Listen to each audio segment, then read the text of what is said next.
ఒకడు తల్లిదండ్రుల పడక విషయాలపై అసభ్యకరంగా మాట్లాడాడు. అంతా ఎగబడి నవ్వారు. మరొకడు పిల్లలు లేని మహిళల బాధను కూడా వెకిలిగా వివరిస్తూ ఇదే జోక్ అన్నాడు. ఇంకొకడు దివ్యాంగుల నడకను అనుకరిస్తూ వెటకారంగా ప్రవర్తించాడు. కొందరు నవ్వారు, కొందరు అభ్యంతరం చెప్పారు. మరొకడు మహిళల శరీరాకృతి మీద కించపరిచే మాటలన్నాడు. పక్కన కూర్చున్న వాళ్ళంతా నవ్వుతూనే ఉన్నారు. ఇదంతా స్టాండప్ కామెడీ పేరుతో జరిగే ఓ వెకిలి దుర్మార్గం. ఇలాంటి దారుణమైన మాటలను కామెడీగా చిత్రీకరించడంపై ఓవైపు అనేక విమర్శలు వస్తున్న సమయంలో మరో స్టాండప్ కామెడియన్ స్వాతి సచ్దేవ ఏకంగా తన తల్లిపైనే సిగ్గులేని విధంగా స్టేజీపై మాట్లాడారు. స్వాతి దేని గురించి మాట్లాడారో చెప్పడం కూడా దుర్మార్గమే అవుతుంది. మొన్నటికి మొన్న ఓ లాటెంట్ షోలో రణవీర్ అల్లాబాడియా చేసిన కామెంట్స్ పై ఇప్పటికీ రచ్చ కొనసాగుతూనే ఉంది. తల్లిదండ్రుల శృంగారంపై రణవీర్ మాట్లాడిన తీరు నిజంగా అసభ్యకరం. ఇలా కేవలం రణవీర్ లేదా స్వాతి మాత్రమే ఈ తరహా వెకిలితనాన్ని కామెడీగా చెప్పడం లేదు. స్టాండప్ కామెడీ పేరుతో ఎంతో మంది యూట్యూబర్లు ఇదే చేశారు, ఇదే చేస్తున్నారు. ఇంతకీ భూతే కామెడీగా మారిపోయిన దుస్థితి ఎందుకొచ్చింది?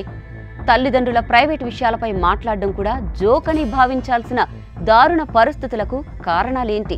అంతా ఒకచోట చేరుతారు, రౌండ్గా కూర్చుంటారు. ముందుగా వారిలో ఎవడో ఒకడు తల్లిదండ్రులపై అసభ్యకరంగా మాట్లాడతాడు. వాడు వేసింది జోకో కాదో జనాలకు అర్థమయ్యేలోపే పక్కన ఉన్న వాళ్ళంతా ఎగబడి నవ్వుతారు. అది జోకేనేమోలే అని అక్కడే ఉన్న ప్రేక్షకులు, వీడియో చూస్తున్న జనాలు కూడా గట్టిగా నవ్వుతారు. ఇదంతా కొన్ని గ్రూపులు చేసే స్టాండప్ కామెడీ. నిజానికి చాలా మంది కూర్చునే మాట్లాడతారు, కానీ పేరు మాత్రం స్టాండప్ కామెడీ. ఇలా గ్రూపులుగా కాకుండా సింగిల్గా కొంతమంది స్టాండప్ కామెడీలు షోలు నిర్వహిస్తుంటారు. అక్కడ కూడా అదే ఫార్ములా, బూతులు మాట్లాడడం. దాన్నే కామెడీగా భావించేలా చేయడం వీరి స్పెషాలిటీ. బూతు తప్ప వీళ్ళకి ఏమీ తెలీదా అనే రీతిలో వీళ్ళ స్టాండప్ కామెడీలు, సిటప్ వెటకారాలు కొనసాగుతుంటాయి. కంటెంట్ లేనోడికి బూతే అస్త్రమట. జనాలు ఎక్కువగా బూతుకే ప్రాధాన్యత ఇస్తారనే భ్రమలు వీరివి. అందుకే ప్రతి మాటలోనూ బూతు, ప్రతి చేష్టలోనూ బూతు, నడిచే ప్రతి అడుగులోనూ బూతు. ఒక్క మాటలో చెప్పాలంటే మొత్తం బూతే. అసలు ప్రోగ్రామే బూతు. కామెడీ పేరుతో బూతులు మాత్రమే మాట్లాడే వాళ్ళ దగ్గర అసలు చెప్పడానికి ఏమీ ఉండదన్న సంగతి స్పష్టంగా తెలుస్తోంది. చెప్పాల్సిన కథలు ఉండవు, చెప్పగలిగే విషయాలు ఉండవు, అంతగా గుర్తుండిపోయే అభిప్రాయాలు కూడా ఉండవు. అందుకే చాలా మంది స్టాండప్ కమెడియన్లకు రోస్టింగే ఆయుధంగా మారింది. అసలు నిజమైన కామెడీ అంటే మనసుని తాకాలి, ఆలోచించేలా చేయాలి, చివరకు నవ్వు తెప్పించాలి. ఆ నవ్వు, ఆ జోక్ గుర్తొచ్చిన ప్రతిసారి పెదవులపై కనిపించాలి. కానీ ఇప్పటి స్టాండప్ కామెడీ తీరే వేరు. నోటికి వచ్చినట్టు మాట్లాడడం, అసభ్యంగా ప్రవర్తించడం, చిన్న పిల్లల ముందు చెప్పలేని మాటల్ని తల్లిదండ్రుల ముందు తలదించుకునే పదాల్ని మైక్ పట్టుకుని చెప్పడమే చాలా మంది ఫాలో అవుతున్న స్ట్రాటజీ. ఇలాంటి స్ట్రాటజీతోనే ఓ స్టాండప్ కమెడియన్ బీచ్లో తిరుగుతున్న అమ్మాయిల గురించి మాట్లాడాడు. వాళ్ళు వేసుకున్న దుస్తులు, వారి నడక, వారి చూపులు అన్నీ కూడా అతనికి కామెడీగా అనిపించాయి. ఇంకొకడు నైట్ క్లబ్కి వెళ్లే యువతిపై బూతుల వర్షం కురిపించాడు. అసలు ఆడవాళ్ల జీవిత శైలే అతనికి ఒక జోక్లా కనిపించింది. ఇంకొకడైతే ప్రేమ, అబార్షన్, పీరియడ్స్ లాంటి వ్యక్తిగత విషయాలపై కూడా కామెడీ పేరిట బూతులు పేల్చాడు.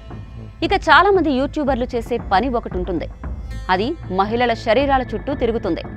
మహిళల శరీర భాగాలపై అడ్డమైన విధంగా మాట్లాడడం చాలా మంది నైజం. ఇంకొంతమంది బాడీ షేమింగ్ కూడా కామెడీ చేసే ప్రయత్నాలు చేస్తుంటారు. ఎవరైనా బరువు ఎక్కువగా ఉంటే ఏనుగులా ఉన్నావని, ఎవరైనా బరువు తక్కువగా ఉంటే అస్థిపంజరమని నీచంగా మాట్లాడుతుంటారు. ఎవరి స్కిన్ కలర్ అయినా నలుపు రంగులో ఉంటే చీకట్లో కనిపించరని రెసిస్ట్ కామెంట్స్ కూడా చేస్తుంటారు. ఇంకొంతమంది మతం మీద కామెంట్లు, కులం మీద పంచులు, ట్రాన్స్జెండర్ కమ్యూనిటీను అవమానపరిచే పదాలు మాట్లాడుతుంటారు. ఈ బూతు కామెడీ అంటే కోపంలోనో క్యాజువల్గానో మాట్లాడే మాటలు మాత్రమే కాదు, ఈ సమాజంలో అణచివేతకు గురవుతున్న వాళ్ళను ప్రత్యక్షంగా పరోక్షంగా దూషించే దారుణమైన ఆలోచన. నిజానికి బూతే స్టాండప్ కామెడీగా మారిపోయిన పరిస్థితి ఒక్కసారిగా వచ్చింది కాదు. దీనికి బీజం చాలా కాలం క్రితమే పడింది. సినిమాలే ఈ కల్చర్ని నెమ్మదిగా మన ముందుకు తీసుకొచ్చాయి. సిల్వర్ స్క్రీన్ మీద హీరో, హీరోయిన్ల మధ్య డబుల్ మీనింగ్ డైలాగులు, హీరోయిన్ శరీరాలపై చేసే కామెడీ, అమ్మాయిల శరీర భాగాలపై కెమెరా పెట్టే ఫోకస్, కమెడియన్లను నల్లగా చూపిస్తూ వారిపై హీరో గారు చేసే వల్గర్ జోక్స్ లాంటివి ఎన్నో ఏళ్లుగా కనిపిస్తున్నాయి. ఇవన్నీ చూసి పెరిగిన తరం ఇప్పుడు అదే ట్రెండ్ని స్టేజ్ మీద చూపించి దాన్నే స్టాండప్ కామెడీ అంటోంది. స్టేజ్పై బూతులు మాట్లాడితే బోల్డ్ అని, పీరియడ్స్ గురించి, శృంగారం గురించి సందర్భం లేకుండా మాట్లాడితే ప్రోగ్రెసివ్ అని చెప్పుకోవడం ఈ రోజున మనం చూస్తున్న దారుణ నిజం. సినిమాలు, వెబ్ సిరీస్లు కూడా బూతులు మాట్లాడడాన్ని మామూలు విషయంగా మార్చేశాయి. కళ, కామ పోషకుల దర్శకులకు, సినీ రైటర్లకు అడల్ట్ కంటెంటే ప్రధాన ఆయుధం. ఇక ఈ బూతు కామెడీలకు మరొక ప్రధాన కారణం మన సొసైటీనే. మనం ఎలా రెస్పాండ్ అవుతున్నామన్నదే అసలు ప్రాబ్లం. ఎవరైనా అసభ్యంగా మాట్లాడినా దాన్ని జోక్గా భావించి నవ్వేస్తున్నాం. అవతలి వారు బాధపడడంలోనే హాస్యం ఉందని నమ్ముతున్నాం. ఇలాంటి కామెడీకి అలవాటు పడిన సమాజం ఇప్పుడు అదే వెకిలితనాన్ని ఆశిస్తోంది. అందుకే స్టేజ్ మీదకి ఎవరైనా వచ్చి నీచంగా మాట్లాడితే ఆడియన్స్ నవ్వుతున్నారు. కామెడీ పేరు చెప్పి ఎంతటి వారినైనా కించపరచవచ్చని, ఎవరి వ్యక్తిగత జీవితంలో అయినా దూరి మాట్లాడొచ్చని ఈ కామెడీ ఫార్మాట్ చెప్పేస్తోంది. మొత్తంగా చూస్తే బూతే కామెడీగా మారిపోయింది.